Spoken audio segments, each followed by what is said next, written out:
That's true, but I've told you a million times. I ain't doing it. We, for all y'all that remember, that for our regular listeners here will remember Trilly. Sometimes we call him Trilly. He committed to coming on this endurance paddle trip that we've got lined up, 137 miles. And he said if we get him a boat, he would be there.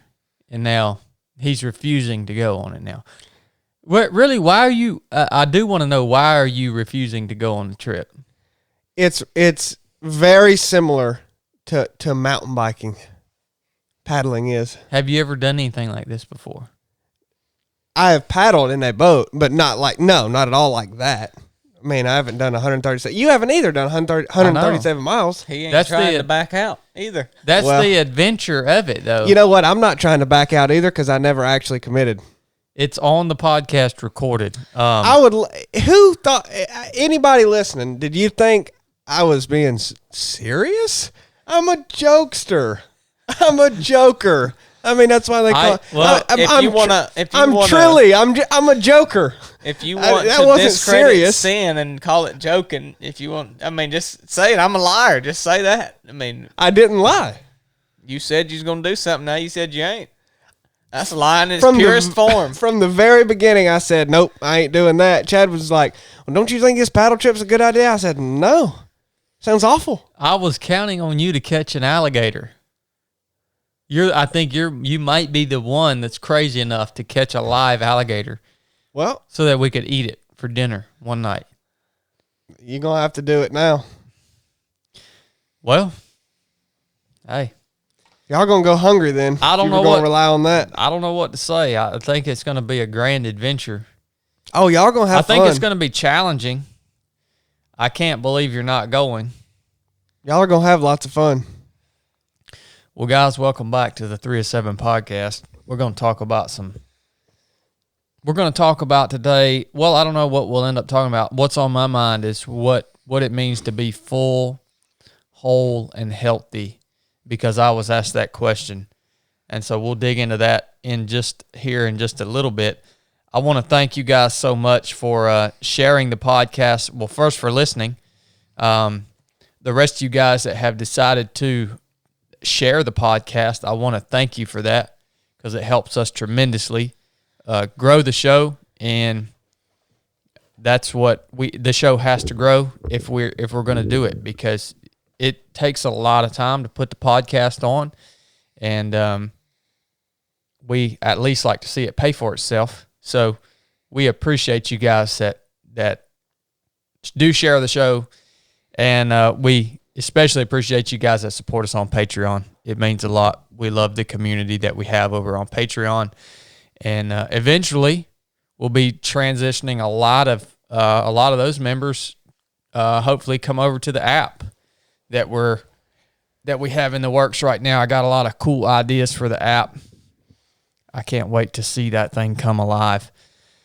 But of course, I want to read a review that someone left us on the iTunes podcast thing here on the iPhone. These reviews, you guys asking me, I'm sure a lot of you guys are wondering why I asked you to leave the show a review on iTunes, and a lot of you guys have done it. And it's because it helps bump the show up in the rankings. And it gives the show credibility too for people that are looking for whatever, a fitness or Christ-centered podcast, whatever you want to call the 3 of 7 podcast. So here's a review. I haven't even read it yet. This is a brand new one from Jimmy, Gemme 5. Jimmy 5. Thanks for leaving this, brother. The message coming from this podcast is like a voice crying in the wilderness. I am so grateful to have found 3 of 7 podcast, and I've been listening for over a year now. That's awesome, man. There's no one else in this wild world of podcasting except Chad, Chili, Blake, and PN. That's Pastor Nathan for you guys that haven't met PN, who consistently let drop solid, accurate, and often uncomfortable truth bombs. These podcast conversations disrupt comfort and apathy, challenge fears and facades, and are usually delivered with a mixture of humility and humorous bravado that always entertains. And sometimes it makes me want to bang their heads together. Subscribe, you won't be disappointed. Jimmy, that's a really in-depth review, man. And brother, I just want to thank you for writing that to us. It encourages me greatly, and I think the whole team here is encouraged by those statements. It means a lot for us to be able to see that the show's actually making an impact and making a difference in people's lives. So, just wanted to say thanks. Well, yeah. So I was asked today by me and Brooke. We do marriage counseling. So we go see our man Jeremy down here in town, and a lot of times there's not an agenda. A lot of times we just sit down and talk about whatever comes up, and it's not always just about marriage. So Jeremy, we'll have him on the show here probably within the next few weeks. I talked to him about it today, but he's a really sharp guy.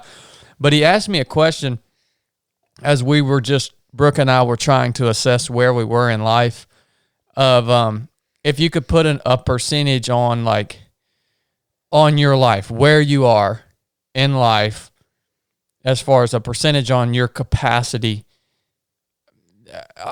as far as your potential goes maybe, or how you're feeling about your life. What's the percentage from 0 to 100? And then, of course, we were like, well, what are you using? Like, what wickets are you looking at? Aspects of your life are you looking at to be able to determine that number? And he said, well, the three that I've always thought of is, are you full? How full are you? How healthy are you? And how whole are you? And I thought, well, that's interesting. I have an idea what my life would look like to be full, healthy, and whole. Maybe I don't have a picture of what that would look like at 100%, but I think I know what the best case scenario would be. But you break that down and you ask yourself, what percentage are you at when it comes to being full, healthy, and whole? And I think if you make an honest assessment with yourself, you may not be operating at the percentage that you want to be. And for me, just today, I said, well, I feel like I'm at about 60%. And I think that caught them off guard. Like, dang, only 60%? If you're taking all those things into account? So what do you need to do to raise that? And what do you guys think? Where would you be? Well, I mean, that's a pretty big question. So Brooke couldn't answer it either. For some reason, it was easy. It was an easy question for me to answer. I don't like putting percentages on things. Well, that's just because you're lame. Well, I am very. So you're saying you're operating at 60% of your potential or capabilities? Is that no, just the complete. If I looked at the completeness of my life, how full am I? How healthy am I? And how do I feel whole? Like wholeness being all aspects of my life, really being complete. You know what I mean? Like, so of the red, if you go 40% more, you'll be redlining. Or no, if I don't get the 60%. I don't get it either. So 100% would be like you're completely satisfied, satiated, content in a good way, right? With like all aspects of your life. So, all right. So if I think I'm stretched a little thin in everything that I'm doing. So I think that I don't know how you figure the percentage, but I think me as one person am stretched thin in everything that I do. I feel like I probably don't give enough time to any one thing because I'm giving too much time to a bunch of different things. I don't know how to put a percentage on it or think of it in a different way, but that's just what I think. What percentages? I think that percentage changes for me on the daily, and I think it could even shift within a day. But the first thing that I wanted to talk about is that fullness. Like, what does that actually mean? And what's going on, man?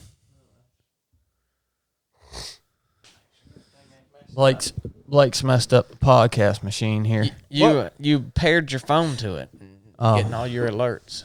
What were the three aspects? Full, healthy, and complete. and whole. Yeah. Full, healthy, and whole. Okay. Yeah. And I don't know, man. It just really resonated with me. It may not resonate with you guys at all, but when I put myself at 60%, the reason I don't feel like I'm really, say, 90% full, healthy, and whole, one of the big issues for me is in that category of fullness. And I have a clear picture of what that means to me. What that means to me is how much am I giving versus how much am I receiving or doing for myself. And so that's one of the categories that Blake called it stretched thin. That's one of the categories, that fullness, that keeps me from rating myself at a higher percentage of essentially completeness. Because it seems as if what I do specifically within the body of 3 of 7 project, it requires me to give a lot of myself mentally and emotionally directly to other people. So like everything that I do is, whether it's a speaking engagement, whether that's online or virtual, whether it's in instructing, whether it's just taking a phone call, it seems like everyone I'm around or talking to from outside people, right? I'm there to talk to them or to give something to them, or they want something from me. Whether it's a story or a principle or advice or whatever it is. So that's where I feel the deficit. And I feel like I'm always giving of myself, which is a wonderful gift to be able to have something that other people value, right? Like how awesome is it that people want to hire you to come and teach them or speak to them, right?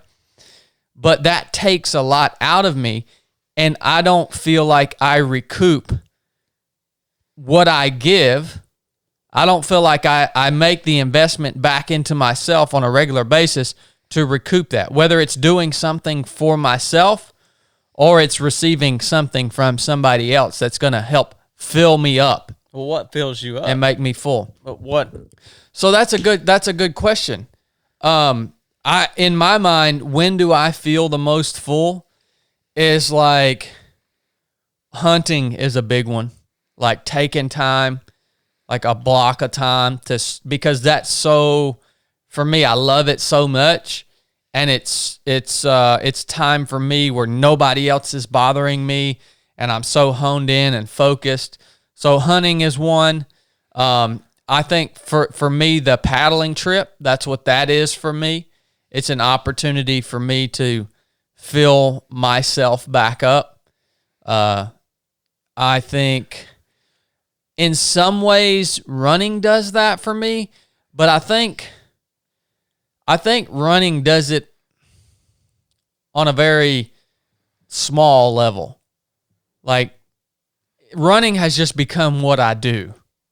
You know what I mean? Yeah. It doesn't necessarily fill me back up anymore. So I need to come up with that. Like, what are the things that fill me up? I mean, the top of the list, the first thing that comes to my head is during hunting season, man. During deer season, when times that I get selfish and I'm doing what I want to do with no other agenda and literally not caring what other people outside of that activity want from me. Yeah. I can literally just say, I don't care. I'm doing this for me because it's what I love to do. I need to come up with more things like that, man. Well, what do other people do for you that fill you up? I mean, is there things that people say or do to you or for you that fill you up, so to speak? Well, that's something too that when I think about recouping that energy, that lost energy, or when I get a little low myself, it's usually the way that I think about recuperating that is doing things for myself. It's as far as what other people do for me to fill me up, that's a really hard dynamic for me, man. Because anytime I'm engaging another person, it's almost like it's either detracting from my fullness or it's just good conversation, but it's not really filling me up. I'm staying pretty level. It may be contributing to my knowledge or helping me identify ways to get better. But like Brooke, is there anything, there's nothing she does for you that just like fills you up more? Like that you appreciate more? Like I think of, for me, like if I'm just tired of doing something and somebody comes along and just tells me that like either they appreciate it or how it has made a difference for them or how it's helping them, then I'm like, oh man, I'm burnt out on it doing this, but I could do it for another however long now, because now I see the difference that it's making and they've told me that. So like I'm not seeking out encouragement from anybody, but I'm just saying like words, people telling me that something has made a difference or that I'm doing a good job, that fills me up. That does help me too. Like that review that we just read. Yeah. From Jimmy. Like, yeah, that does help fill me up. So that's a good point, man. But and it's different for everybody. Like for some people, it's like maybe it's like they appreciate like a gift. Like, we talked to Stephanie and she's like, the gift that you receive is just like the thought of it. Just say, hey, here's this I got for you. I appreciate you. And people appreciate that much more than they do like just a thank you or, hey, this is making a difference. But to me, this is an impossible conversation to have if you don't define what fullness is and then later what wholeness is and what healthy is. Like full, I mean, you kind of said what you think of it as, and maybe that's just I'm having a hard time with it because I kind of view it a little different. But what y'all are talking about is more to me like how you recharge, like whether you're introverted or extroverted. Like Chad basically talks about how when he goes and meets all those people, they always want something from him or something, and it's kind of draining. And that's very unnatural for me to be in that situation. Like it drains him. And then like when if he could just go and stay in the woods and hunt for a couple weeks or months or forever, he would feel recharged, Yeah. And then could go back out. He still may not want to if it's not his personality, but then could go back out and have that done from him. Okay, his battery's low again, so he goes back and can hunt for a while, and then, yeah, that's how the does way he I fill view it. himself feel back up? So, but like to call that fullness in the way you framed it initially. See, I didn't hear what's his name, Jeremy. Yeah, how he framed it, but it almost sounds like that fullness would be you could actually be full of with life or the aspects of life and be drained. Like maybe it's fulfilled. I think that's really how I picture it, and maybe that's just a difference in how we're perceiving it. But like I'm the same way as you. I'm exhausted after that 2-week trip we took and all the interactions we had and everything. But at the same time, I was full in the way that I'm thinking of it. Because of all those interactions, like they were positive, I think people made a difference in my attitude about things. Hopefully we made a difference in people's lives. I think God was using us to make an impact, so in that way I was full, but I was exhausted. Like I wanted time to myself. Yeah. I don't know. I think there's different things, but part of that's just how you define certain things. I don't know.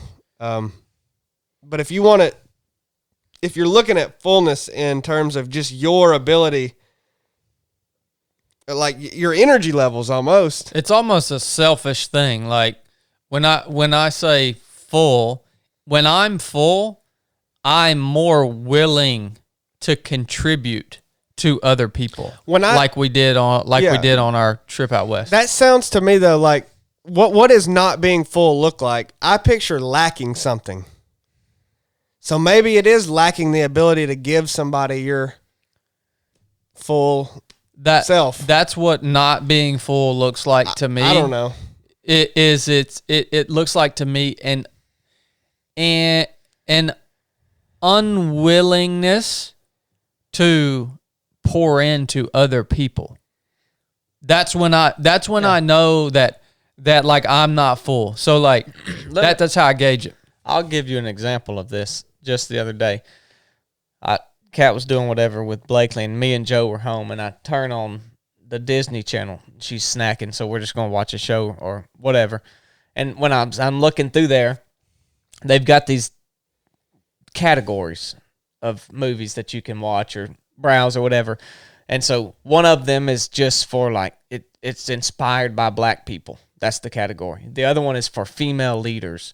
There's one that's short films, and it's for it's for the lesbian and gays in that short. And so they've got all these different, and it aggravated me because that's so easily accessible to the kids. And then also, yeah, I mean, just that's a whole nother rabbit hole. But anyways, I got aggravated with it, and at that point, I wasn't full in that moment because I couldn't have went and poured into someone else because that aggravated me. But just a couple hours later, Hal messaged me something about something that Justin shared with him that impacted him and how he got to share that with the people in his community at his hometown and just how God worked in that and how 3 of 7 was a part of it, how I was a part of it. And that filled me back up, and I could have immediately went and shared that good news and helped someone else out. So that's on a micro level. You know, I think there's there's certainly bigger times like for you where you're drained because of this long weekend, but even in day-to-day things, you let little things aggravate you and detract from that, then you're not able to pour into someone else because you're letting that thing aggravate you, and you're not going to give your full self to someone else to help them or benefit them. Well, when you say the term pour into, it makes me think of a cup, which is often used in the Bible as a symbol, like, yeah, and like what I thought of initially, as soon as I heard this, is lacking something if you're not full. Well, yeah, like your cup is halfway full, you are lacking the rest of the way, and then you can't pour into people like you would if it was full. I mean, yeah. I don't know. This is something I need to work on, and through this conversation, I'm going to tell you in Scripture how this came to me here in just a second. But through this conversation, I'm realizing that we should each identify what it is. The question Blake asked me initially, what is it that fills you up? Because like Blake receiving that message from Hal, as awesome as that is, it wouldn't have filled me up. Mm-hmm. It would have encouraged me that what we are doing is the right thing to do.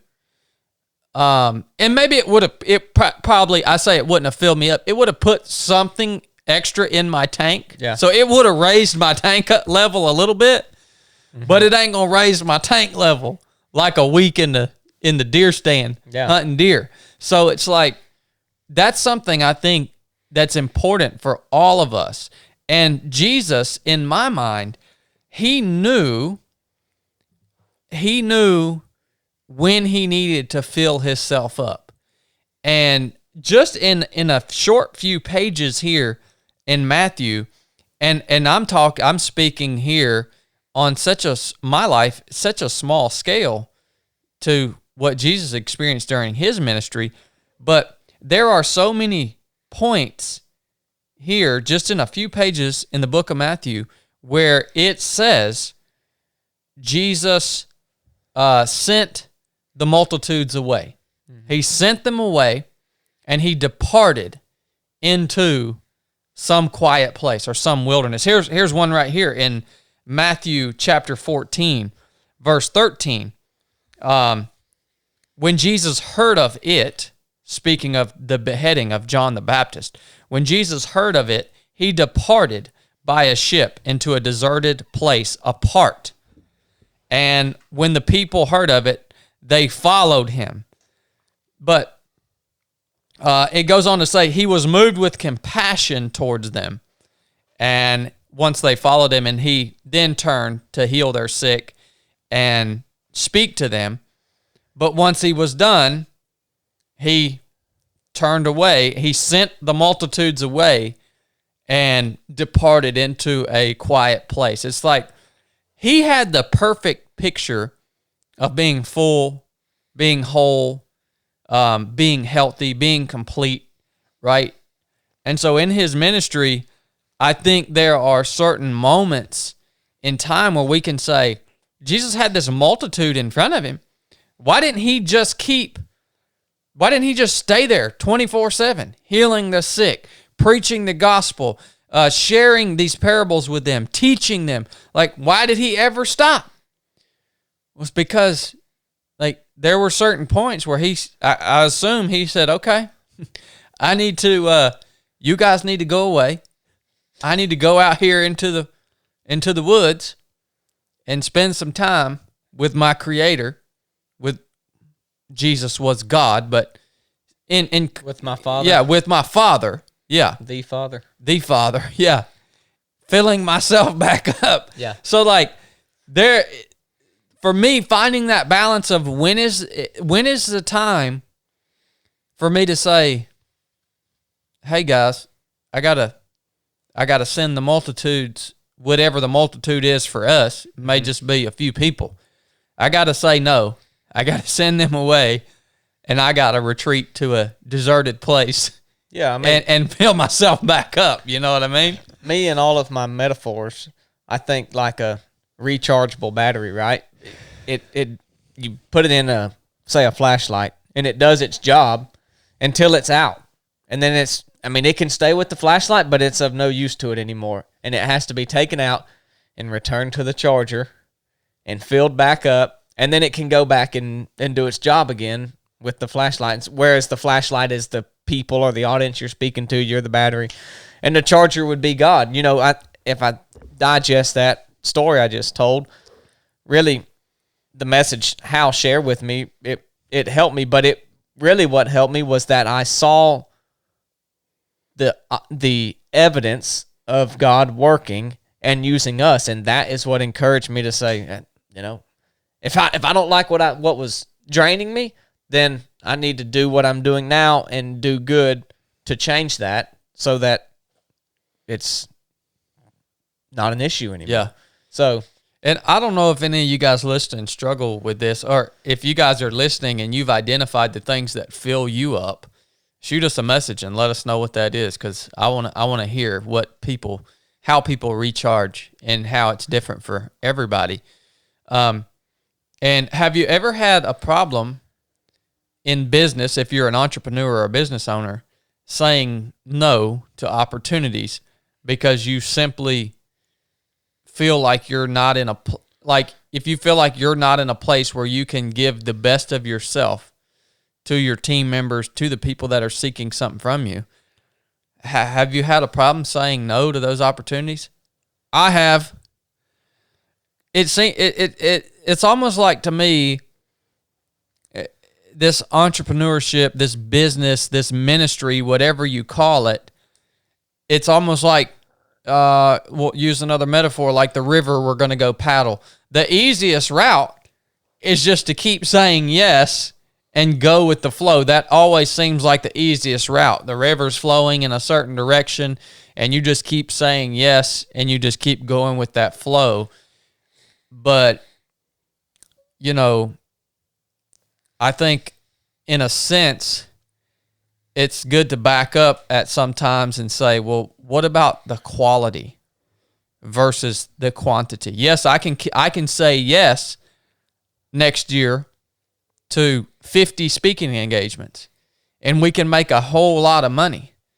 But am I going to be full enough running on that schedule, saying yes to that many things, to be able to deliver the quality that I believe the quality, the standard that I want to uphold. Well, that's what will distract from you. You wouldn't live up to the standard you have set for yourself, and that's going to further. And so then there's no longevity in that. Mm-hmm. And I'm guilty of it, man. I'm guilty of, even when I feel like, man, should I travel and go do this engagement or this thing? Man, it's going to really help the business out.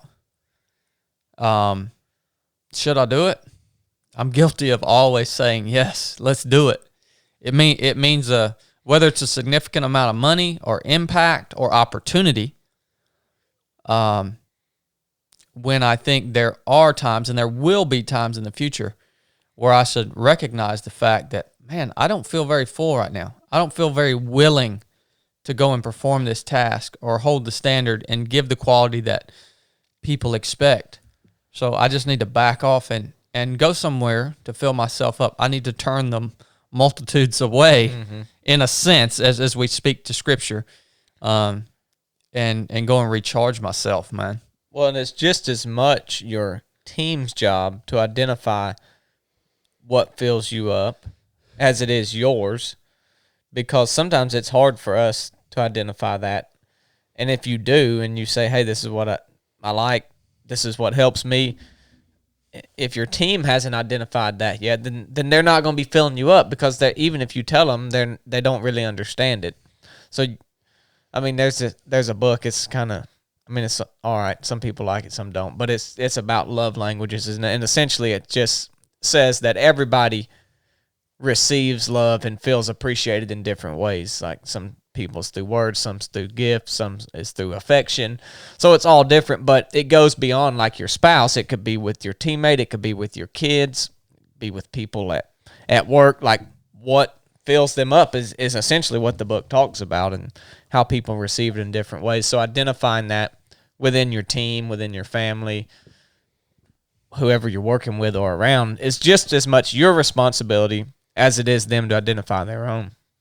So what I'm saying is, I mean, I know you like to be alone, but aside from that, if I sat and thought about it, I could probably figure it out, but I've never really considered it. So that is something that I can do to help the team out better. Then it's the whole burden's not on you to figure that out for yourself, I think the other dynamic of that too, Blake, yes, we can help each other better in that way by identifying that in each other. I think the other dynamic as a team and in business that you have to decide at certain points is this the right time to continue growing? Yeah. And I had this conversation with you yesterday, and I said, man, we'll make enough money this month that we legitimately, financially, we could ride out the rest of the year. Oh, you didn't think about taxes. Well, maybe the last 2 months, we've made enough money that we could ride out the rest of the year and really just have no obligations if we didn't want to. And guys, when I say that, I want you to understand, we're not banking millions of bucks over here. We're saying we could ride out the rest of the year with our lifestyles, living the way that we live, and sustaining that, right? You can't answer that question of, should I go do this speaking engagement? Should we continue to grow in this rate without having your goals in the frame? Like, should you go do this speaking engagement? Well, what's your overall goal? I mean, if you've already met the goal, well then no. But if you haven't and it's going to help you get there and you're able to perform the task, then yes, you should. I mean, to me, that's just a funny question to ask if you don't have a specific goal in mind. Like, should I do X, Y, or Z? Well, what's the point? I mean, what are you trying to achieve? You have to know what you're trying to accomplish to know if you should do it or not. Well, yeah, I mean, I get that, but I feel like that's a very vague thing in the business that we're in, because you asked me what my goal is to is to. Oh, it may be vague, but it doesn't have to be. You could have a very specific goal. Yeah, I guess you could. I mean, maybe we don't have that. Yeah, I mean, Well, it depends on how specific you want to get with the goal, but the overall goal is to change people's lives and point them to Jesus, and that will never be fulfilled. So that goal is never achieved. So you have to measure that and say, can I achieve the standard by what I don't want to say feeling, but how I am right now? With me. Can I achieve that standard by doing this engagement? But the goal's never filled. It's well, just, but that's the hard part, because it's like with the business we're in, it's not like, okay, my goal is to sell $1 million of real estate this year. And once you hit that goal, you say, okay, I hit it. I'm good, right? But since the goal that we've set, at least in the ministry aspect of it, we don't have any financial goals, really. Mm-mm. I mean, none. So like the ministry aspect of what drives us, it is just a perpetual thing that you're going to be trying to build upon throughout your entire life. Well, play that out. Okay, the goal is to share Jesus with people. I mean, just that's probably the simplest way to put it. Okay, we've got a speaking engagement that we could either do or not do. Will this help us, give us that opportunity? Almost every time the answer is going to be yes to that. So then, are you able to do it and not have so much taken from you that we're going to miss the next opportunity or the next one? And like you talked about longevity, I think that's just how you have to frame it every time. Yeah. It can be vague goal kind of. I mean, that's not really vague. It's just hard to actually accomplish. Well, like, you can never. There's no limit on, Yeah, but that's what makes it tough, because when you talk about sharing, like traveling around and sharing the gospel, it's like every opportunity that comes up, could I go do it? Yeah. Yeah. Yeah, so what's maximizing it? What's maximizing it? Yeah, what is that? What is that? Yeah. That's the tough part. And that's the part where at some point I got to figure that out and at least put some structure. My life right now, as far as like scheduling or this recharging aspect of life that we're talking about, there's really no structure to it. There isn't, man. And I'm not a structure person. Like I would go crazy if I lived by like a hour by hour schedule. Like I don't want that, but I think there needs to be at some point a structure to all of our lives where we say, okay, we got this projection here. This is going to be a big push. So let's schedule this period afterward to recharge and fill ourselves back up, doing whatever we've identified that looks like for us each individually. Right? I think me and Blake are more schedule oriented than you, or structure oriented. Wouldn't you say? Yeah. I mean, yeah, for sure. So, yeah, I don't think that part is hard for us. Well, that's another aspect that I'm totally opposite of you. Is it for me? It recharges me to be around people. Now, I don't like to be up front and center and all eyes on me, but being around like a crowd or people I enjoy it. I just like to sit around and listen, but it's not that I don't like crowds. I just don't like to be the one entertaining and speaking to all the crowd. But I like to be amongst them and around people, and it recharges me. If you were to say, hey, you got 2 months, you've got to go be by yourself, I'd come back so drained and frazzled, I'd just be like, no use. I'd let me be around some people. I was just thinking that same thing as it pertains to this conversation. There's got to be people that are listening to this that are saying, Chad, what are you talking about? Like, it doesn't fill you up to be able to go and be around people and share and instruct and all the things that I do. Well, it drains you. This is so unique for each person. Yeah. And by no means do I ever want to sound like I'm like I'm so thankful that I have the opportunity to do these things. But it's interesting too, I think Jesus calls us a lot of times to purposes within the body of Christ that are outside of what we're comfortable with, right?